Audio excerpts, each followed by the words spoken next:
Selamat pagi, Bapak, Ibu, dan saudara-saudara yang dikasihi Tuhan Yesus.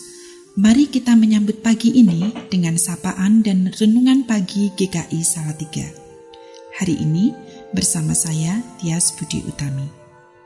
Kita akan mengawali dengan bersama-sama berdoa. Selamat pagi, Bapa kami di surga, Bapa yang agung dan mulia. Kami masing-masing membawa hati kami kepadamu ya Bapa, seperti tanah yang merindukan air dan ladang yang siap ditanami benih. Kami memohon kepadamu dan memberi keleluasaan kepada Roh Kudus untuk mengolah tanah hati kami. Beralaskan kasih Tuhan Yesus yang sangat dalam, kami bersama-sama menaikkan doa ini. Amin. Bapak, Ibu, dan saudara-saudara terkasih, sapaan dan renungan pagi ini saya beri judul Mencatat Kenangan Manis Bersama Tuhan sebagai Warisan Iman. Pembacaan pagi hari ini diambil dari Mazmur 105 ayat 4 dan 5. Demikian firman Tuhan. Carilah Tuhan dan kekuatannya, carilah wajahnya selalu.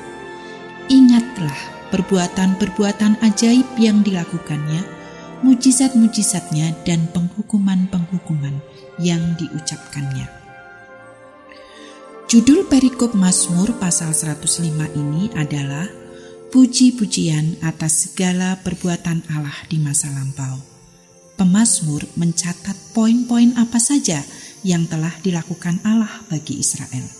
Mazmur ini ditulis dengan tujuan yang jelas agar Israel mengingat, agar Israel tidak melupakan apa yang pernah dilakukan Allah. Ingatan atau kenangan manis akan apa yang pernah dilakukan Allah itu akan menjadi kekuatan bagi bangsa Israel. Peristiwa-peristiwa masa lalu yang sulit tidak ditimang-timang karena kesedihan atau penderitaan yang ditimbulkannya, akan tetapi peristiwa masa lalu yang sulit itu dimaknai sebagai bukti adanya penghiburan dan kekuatan dari Allah. Bukti bahwa Allah pernah menolong, Allah menemani di sepanjang perjalanan.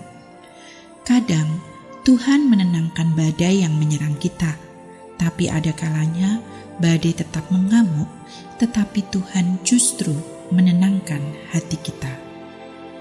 Bapak, Ibu, Saudara, Alkitab yang kita warisi sekarang ini dipenuhi dengan catatan akan orang-orang yang menceritakan kepada orang lain ingatan-ingatan, kenangan-kenangan, dan pengalaman pribadinya dengan Tuhan. Sebagai contoh, dalam Keluaran 18 ayat 8, Musa menceritakan kepada mertuanya segala yang dilakukan Tuhan kepada Fir'aun dan kepada orang Mesir karena Israel, dan segala kesusahan yang mereka alami di jalan dan bagaimana Tuhan menyelamatkan mereka. Dalam Hakim-Hakim 7 ayat 13, Gideon kebetulan mendengar satu orang tentara musuh, yaitu tentara Midian, bercerita kepada temannya, yang seorang berkata begini, "Aku bermimpi, tampak sekeping roti jelai terguling masuk ke perkemahan orang Midian. Setelah sampai ke kemah ini, dilanggarnyalah kemah ini sehingga roboh dan dibongkar bangkirkannya. Demikianlah kemah ini habis runtuh." Cerita tentara musuh ini justru dipakai Tuhan untuk menguatkan hati Gideon. Di tengah penderitaan yang besar, pemazmur mengatakan dalam Mazmur 118 ayat 17, "Aku tidak akan mati tetapi hidup, dan aku akan menceritakan perbuatan-perbuatan Tuhan."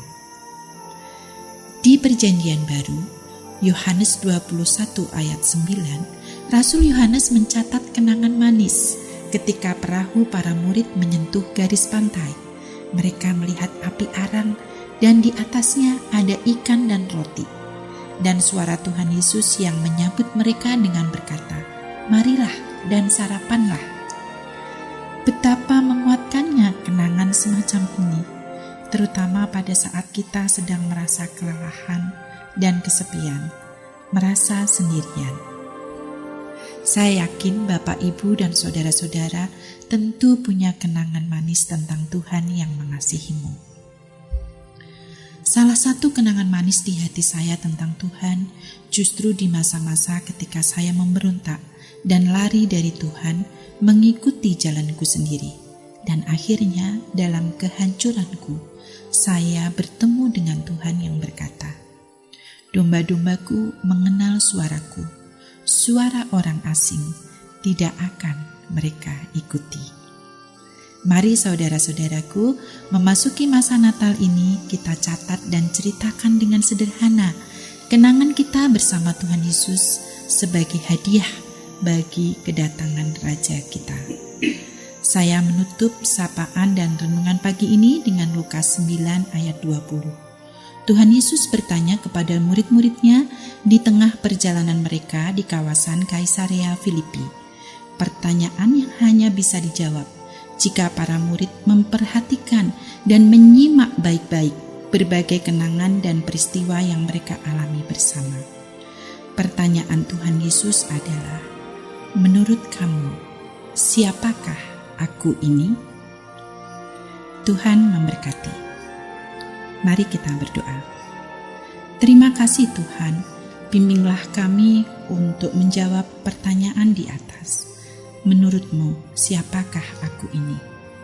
Bimbinglah kami untuk mewariskan iman kami kepada anak-anak, keponakan, sahabat, dan orang-orang terdekat dalam hidup kami. Warisan yang tidak dapat rusak dan hancur oleh waktu. Dalam nama Tuhan Yesus kami berdoa. Amin.